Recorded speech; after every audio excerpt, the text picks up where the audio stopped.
နမဖြစ်သူမဖဲဝါကိုတက်လိုက်မိပါတယ်အမှုပြေသွားတဲ့အချိန်မှာနမကိုတတ်မိမှနေသွားတဲ့ကိုဆန်မဲ့အဲ့ဒီအချိန်ကစပြီးသူ့ဘဝဟာအပြီးပြည့်စည်သွားခဲ့ပါတယ်မဖဲဝါဟာအစိမ့်တိတ်ထသွားခဲ့ပြီးဝိညာဉ်ကနေရဲမရှိတဲ့ဝိညာဉ်ဖြစ်လောကထဲမှာကြံရစ်ထဲပါတယ်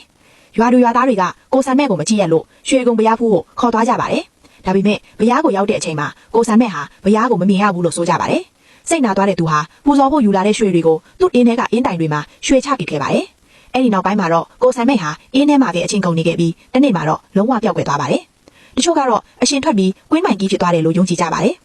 နေရမရှိတဲ့မဖဲဝါရဲ့ဝိညာဉ်ကရွာဦးကျောင်းဆရာတော်ကိုအတိပေးလျှောက်ချထားပါတယ်ဆရာတော်ကမဖဲဝါကိုသူ့တန်းမှနေစေခဲ့ပါတယ်အဲ့ဒီနေ့ကစပြီးမဖဲဝါဟာသူ့တန်းဆောင်ထွက်လာခဲ့ပါတယ်သူမဟာအဝါရောင်ကိုအလွန်ကြိုက်သူဆိုပြီးလူတွေမြင်ရင်အဝါရောင်ဝတ်ထားတဲ့မိန်းကလေးတစ်ယောက်အဖြစ်မြင်ရတယ်လို့ဆိုကြပါတယ်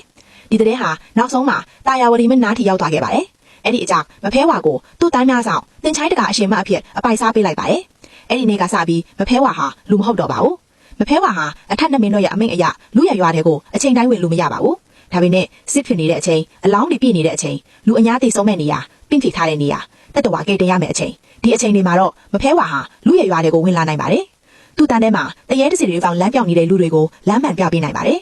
ရွာဆောင်မြို့ဆောင်နဲ့တွေကလည်းခွင့်ပြုပေးကြပါတယ်တချို့ကတော့ဒီလိုလေးပြောကြပါတယ်ညဘက်အခေါင်းရောက်ပြီးရွာထဲဝင်လာတဲ့အခါခွေးဟောင်တန်ကိုမတားရဘူးမဖဲဝါဟာလူအတန်ကြားလို့လန့်ပြီးအခေါင်းပစ်ထားခဲ့ရင်အဲ့ဒီအိမ်ကလူတယောက်တေဆုံးရတယ်လို့ပြောစမှရှိပါတယ်